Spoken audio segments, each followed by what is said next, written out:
Iluminado. Segundo o dicionário, é aquele que se iluminou, que recebe ou recebeu forte luz e iluminação. Na poesia, é aquele dotado de forte inspiração.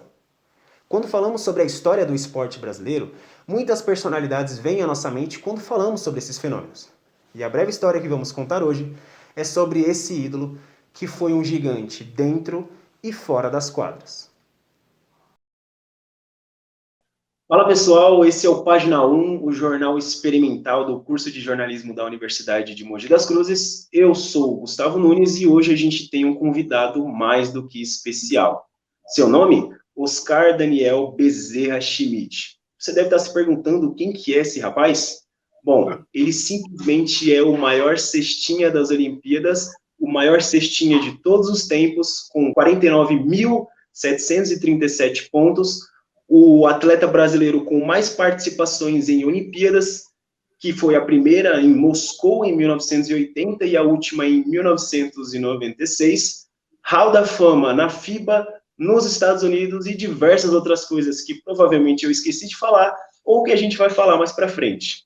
Oscar, muito obrigado pela sua participação, queria agradecer novamente o seu tempo aqui para trocar ideia com a gente. Eu sei que você tem muitas histórias para contar, compartilhar um conhecimento gigante com a gente, principalmente sobre o basquete, que é a paixão não só de você, não só sua, mas também de todos nós que acompanhamos sua história aí no decorrer dos anos. Obrigado, é um prazer falar com vocês. Começando de trás para frente, do que geralmente te perguntariam sobre a sua carreira e tudo mais, como a gente está com um foco específico também falando sobre as Olimpíadas que estão chegando aí, eu queria que você falasse sobre as suas expectativas para a seleção brasileira de basquete esse ano, né, que vai disputar o Mundial Olímpico, e pelo retrospecto, a gente tem chance de levar alguma medalha esse ano? E, na sua opinião, quais seriam as equipes, né, as nações que teriam mais chances de conseguir ali ficar no pódio? Bom, antes da Olimpíada, a gente tem que passar pelo pré-olímpico. O pré-olímpico já é uma Olimpíada. Então, se a gente conseguir passar pelo pré-olímpico, eu tenho um otimismo muito grande que a gente possa passar, mas depois chega a Olimpíada, que não é pouca coisa. São só 12 times, não é um Mundial que são... Eles botam quantos eles quiserem. A Olimpíada é um negócio bem mais sério, são só 12 equipes. Quem não classifica vai se perdendo pelos pré-olímpicos, e lá chegam só as 12 melhores equipes do planeta. Eu espero que o Brasil esteja dentro delas. E aí, na sua opinião, qual você acha que, do retrospecto que a gente tem até agora, quais seriam as equipes que chegariam ali, principalmente nas semifinais e finais? Geralmente é Estados Unidos, Espanha, Lituânia, por aí vai. Tem vários. O roteiro básico, né? A gente já está acostumado a ver essas seleções nos últimos anos lá, né? E aí, quando a gente fala da seleção brasileira de basquete, a gente tem um passado muito interessante, com uma hegemonia bacana, principalmente nas décadas de 80 e 90, né? E você não teve nada a ver com isso, né? Com certeza não teve nenhum tipo de contribuição. O que falta para o Brasil conseguir construir uma hegemonia novamente, principalmente quando a gente fala dos últimos 5, 10 anos para cá? Bom, falta aquilo que está acontecendo. Nós temos um presidente de confederação que foi um excelente jogador de basquete, podre de rico, não sabe onde botar dinheiro, está colocando na confederação o dinheiro dele.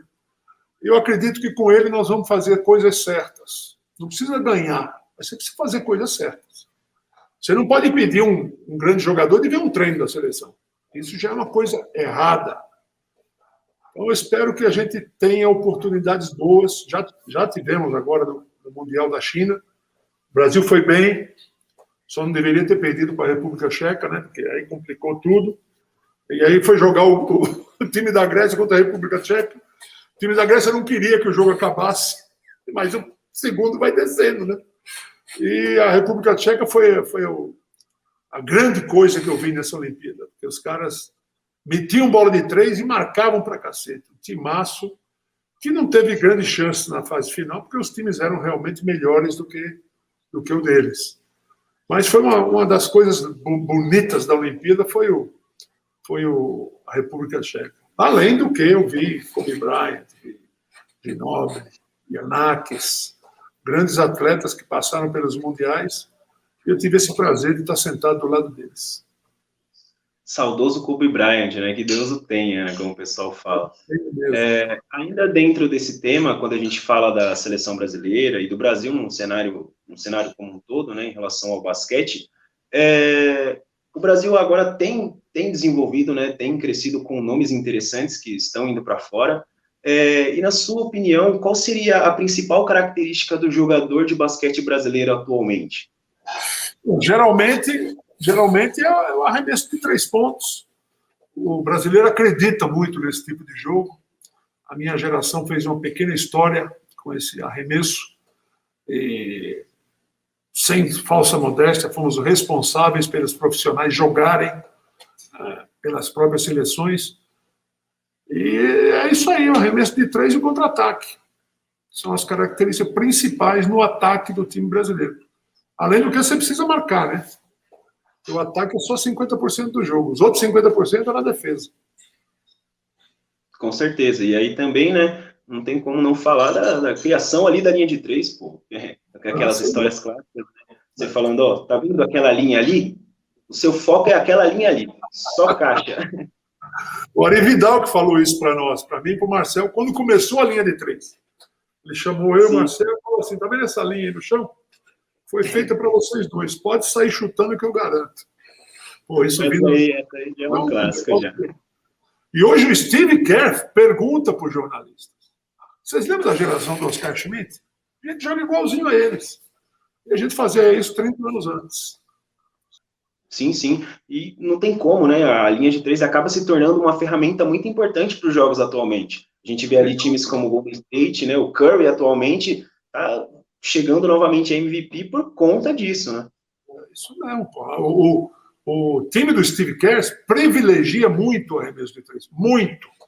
Porque ele foi um grande arremessador de 3 pontos e tem no time excelentes arremessadores de 3 pontos. Isso que não voltou o Thompson, que para mim é o arremesso perfeito. Você pega o arremesso dele, é um negócio do outro planeta. E tem o Curry, que pô, é o cestinha do campeonato da NBA, um jogador excepcional, que mete bola de longe pra cacete. Ele nem olha onde tá a linha, porque ele fica muito atrás. E quem não tiver arremesso de 3 hoje, vai ser difícil ganhar na NBA. Sim, sim. Com certeza, e até também para você impor seu jogo físico em uma temporada muito esticada, como a da NBA, né, que tem vários jogos, você só depender de jogo físico e bola de 2 acaba sendo um pouco mais complicado. Hoje em dia, você viu a bolha do ano passado? Nessa bolha, vários times jogando os 5 abertos, cara. Quer dizer, o pivô tem que meter bola de fora. Sim. Porque ele é mais um jogador que deixa dúvida na defesa. Porque a época dos pivôs tipo Shaquille O'Neal está acabando. Hoje o pivô tem que ser ágil, tem que meter bola de fora. O Los Angeles tem um jogador, o Anthony Davis, que mete bola de 3. Ele chuta a bola para meter de 3. Então isso é uma arma que o Lakers tem na mão, que é um negócio de outro planeta, cara. Tanto que a bola de 3 do Davis foi uma das responsáveis pela classificação do Lakers na temporada passada para as finais, né? Aquele último ano lá que ele conseguiu converter e tudo mais é sensacional. E ele é um cara que tem 2,12, algo assim, é grande o cara, e mete bola de 3. Não, além de enterrar, correr o campo e tudo mais. Então, isso já faz parte do pacote. Né? O sucesso do Lakers depende muito do Anthony Davis. Quando ele e o LeBron jogam bem, meu amigo, ninguém consegue ganhar. E aí, dando continuidade, quando a gente fala também de jogadores brasileiros, né, que atuam na NBA, a gente tem a presença do NBB como uma plataforma, né, como um trampolim que leva esses jogadores lá para fora. A gente teve, por exemplo, o Raulzinho, que está jogando lá ainda, né, está jogando no Wizards, e o Didi, né, o Didi Lousada, que acabou de fechar um contrato com o Pelicans. Como que a NBB, né, o Novo Basquete Brasil, consegue formar esses jogadores? Você acha que ainda falta uma estrutura bacana para a gente ter mais jogadores jogando lá fora, ou a gente já tem um cenário bacana aqui no Brasil? Nós temos um cenário bom. Vai sempre faltar alguma coisa, porque a gente tem sempre que querer que o nosso campeonato seja melhor do que foi no ano anterior. Então, só falta o Iago para a NBA. O Iago é um jogador assim, eu fico olhando para ele e falei, como é que esse cara joga bem assim, cara? Você não sabe o que ele vai fazer. Porque se você bobear, você vai cair sentado no chão. Esse é o Iago.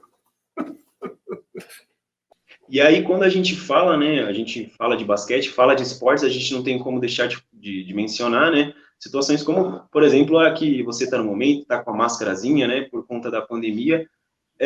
Isso acabou influenciando muito o cenário como um todo no Brasil, no mundo, né, no mundo dos esportes. E, na sua opinião, como você acha que a pandemia ela impactou ou está impactando a forma de jogar basquete? Você, como ex-atleta, né, você consegue enxergar oportunidades que sejam interessantes para a modalidade que possam ser positivas por conta da pandemia? Não sei o que essa pandemia vai causar no esporte. Na minha opinião, não deveria ter nenhum jogo, de nenhum esporte. A Olimpíada agora não deveria ter. Deveria ser cancelada a Olimpíada. E ficar fazendo esporte para quê? O povo se matar do lado de fora? O povo se matar mesmo. Não é briga. É um vírus. Você bobear e vai te pegar esse vírus aí. Nós temos muita gente já doente. Então, minha opinião é que não devia ter jogo de nenhum esporte, nem de futebol devia ter. Não, quanto mais de basquete, quanto mais uma Olimpíada. Isso é um absurdo de ter uma Olimpíada. Mas se eu estivesse jogando, eu queria ir para a Olimpíada. Porque também a gente fala de um processo, né, que, querendo ou não, envolve muito dinheiro, tem outras questões por trás, e aí você simplesmente deixar de executar ou ficar adiando é o que eles não querem, né, na realidade. Eu posso falar? Muito dinheiro não vale uma vida. Com certeza. Não vale uma vida. E pode ter certeza que durante a Olimpíada vai ter muita gente doente em Tóquio. Espera para ver. Sinceramente, eu espero que não, né? Mas com certeza vai acabar sendo uma consequência. Eu também não, mas essa é a minha opinião sobre os Jogos Olímpicos. O vírus vai fazer mais notícia do que o próprio jogo, do que a própria competição. Muito, eu procurando, né, lances e questões relacionadas à sua carreira, a gente fala muito, você fala muito também sobre o lance contra a União Soviética em 88, aquele arremesso no final do jogo, em que você acabou não acertando e o Brasil acabou não ganhando aquela partida, e você se culpa, né, por conta das entrevistas, você acaba se culpando muito em relação a essa questão, a esse erro.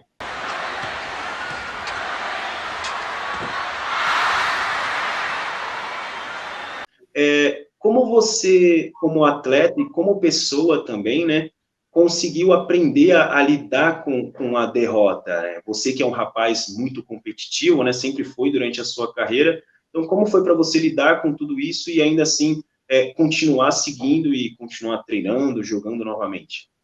Bom, você não tem muita chance de fazer aquele arremesso que muda uma geração. E eu tive. E errei o arremesso. Jogador bom não pode errar o último arremesso.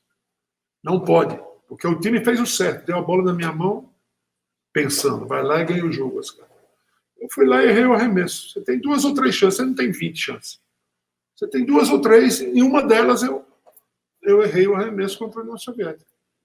Aí quando meus companheiros daquela geração encontram comigo, também ficam errando o arremesso contra a União Soviética. Eles nem me perdoam. Me fazem lembrar daquele momento, que foi um momento duro para mim, cara. Pensa que foi fácil, não. Porque, é como eu falei, e na Itália também, eu tive 2 lances livres que eu criticava todo jogador que errava lance livre decisivo. Ah, esse cagão aí não acerta lance livre. Pô. Até que aconteceu comigo. Parecia punição divina. Errei 2 lances livres faltando 5 segundos contra a Scavolini. Numa semifinal, se a gente ganha, ia para a final do campeonato e poderíamos vencer o campeonato. Entendeu? Então foram duas coisas que me faltaram na minha carreira. Um título olímpico e um título no campeonato italiano. O esporte engloba muitas características da vida. Trabalho em equipe, competitividade e o principal deles, o aprendizado. Muitas pessoas que se destacaram no meio esportivo souberam utilizar do aprendizado para crescer não só como pessoas, mas também como atletas. E isso a gente consegue enxergar em vários ídolos da história do Brasil. É importante você identificar o que serve e o que não serve para a tua carreira. O que serve é o treinamento. O treinamento é imprescindível na carreira de qualquer pessoa. Porque eu sei que eu preciso meter bola. E para meter bola, o aro cabem exatamente 2 bolas. Se eu não treinar, não vou meter bola, meu amigo. Agora, se eu treinar, sai de baixo. Entendeu? Você lembra quando o Ayrton Senna disse que falou com Deus? Você lembra disso, não? Eu também falei com Deus. Falar com Deus não é bater um papinho. Oh, doutor, tudo bem aí? Falar com Deus é um momento de concentração extrema que o esporte te proporciona. Em uns 20 jogos na minha carreira, eu via o jogo em câmera lenta, mas eu não estou em câmera lenta. Não perdi um desses 20 jogos. Aquele jogo do pão não estava nesse momento. Isso é falar com Deus, cara. É uma concentração tão grande que você não consegue entrar nela, você só entra quando acontece de você entrar, e você não perde o jogo. Não. Isso é falar com Deus. Eu tive o prazer de ter falado umas 20 vezes com o homem lá em cima. E aí você citou o Ayrton, né? Eu ia falar exatamente dele, tem o capacetinho aí no canto, né? Acabei percebendo. E recentemente, né, a gente viu esse aqui também. Oh, caramba, aí sim, hein? Tem em todo lugar. Do meu lado, tá? Sempre foi uma inspiração. A gente teve o 1º de maio que passou agora, e a gente fala muito também, né, sobre figuras, sobre ícones do esporte brasileiro, que tiveram o seu momento no passado, e que atualmente a gente fala também sobre o Brasil não ter muito o seu ídolo, né, não ter alguém para se inspirar no esporte, como, por exemplo, a gente teve o Pelé, a gente teve o Ayrton Senna, e tivemos também você e a seleção brasileira, que construíram todo esse legado, né, para o esporte brasileiro. E o que falta atualmente, né, para a gente ter esse ícone? O Brasil precisa realmente de uma figura de um esportista a ser seguido, ou não necessariamente? Necessariamente sim. Porque o brasileiro gosta de ver a seleção do seu país ganhar. Não adianta participar, porque o torcedor quer ganhar. Pelé ganhou muito, Ayrton Senna ganhou muito, eu ganhei alguma coisa. Então, está escrito. Se você não ganhar, você não vai para lugar nenhum, essa que é a verdade. E você tem que saber isso antes de começar a carreira. Você vai enfrentar momentos bons e momentos ruins. E é no momento ruim que você sabe quem você é. Eu tive uma pessoa do meu lado também que foi primordial na minha carreira, que é a minha namorada. Começamos a namorar cedo, depois casamos e estamos juntos até hoje. São 45 anos juntos, desde os 17 anos até hoje. É a Cris. Ela que me dava força em casa.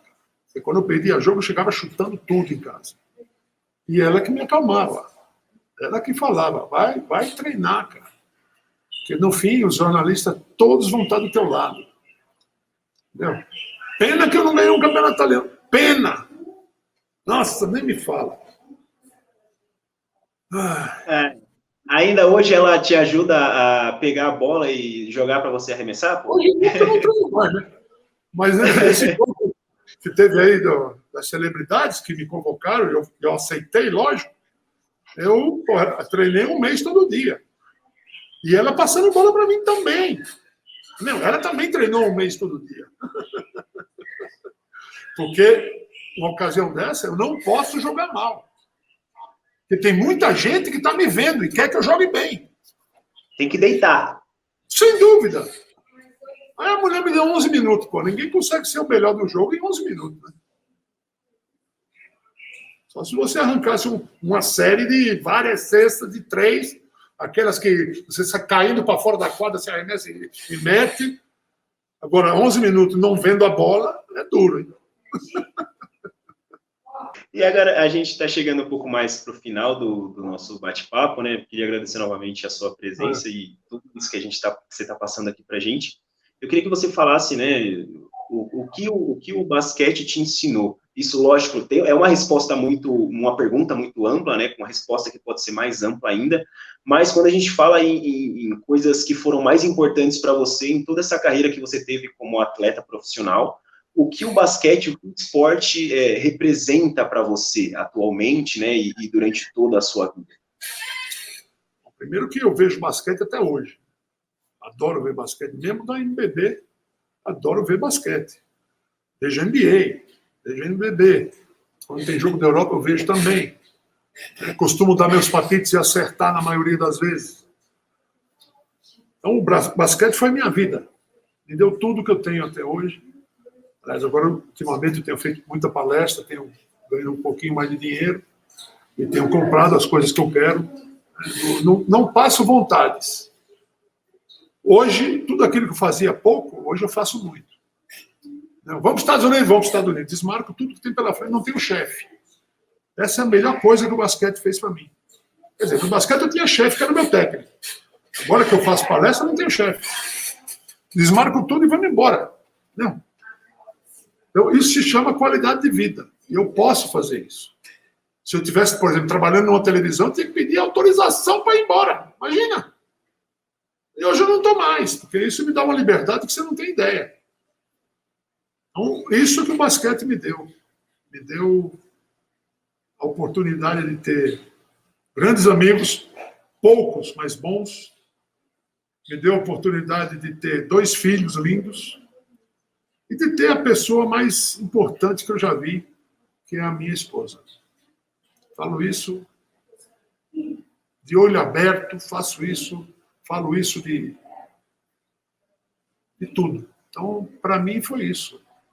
E agora, chegando para finalizar, né, o nosso bate-papo, eu tenho uma última pergunta que ela também pode ser muito abrangente, mas eu acho que é muito importante para a gente fechar, né, todo esse ciclo da conversa que a gente teve, que falou sobre inspiração, sobre mudanças de direção na carreira e tudo mais. E eu queria que você falasse para a gente qual que é a pessoa que inspira atualmente o Oscar Daniel Bezerra Schmidt.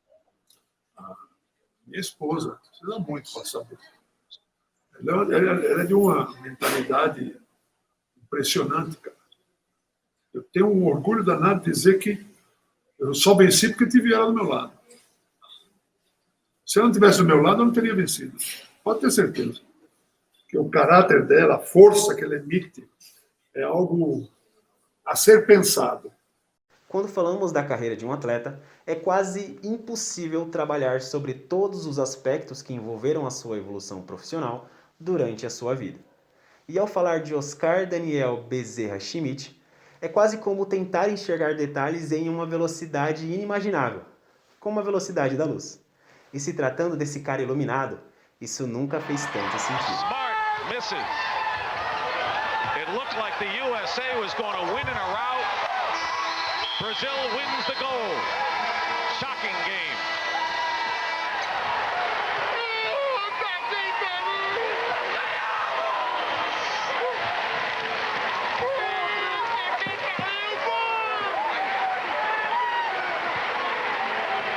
They threw their hearts on the floor for this game, Dick. They deserve the victory. They deserve the goal.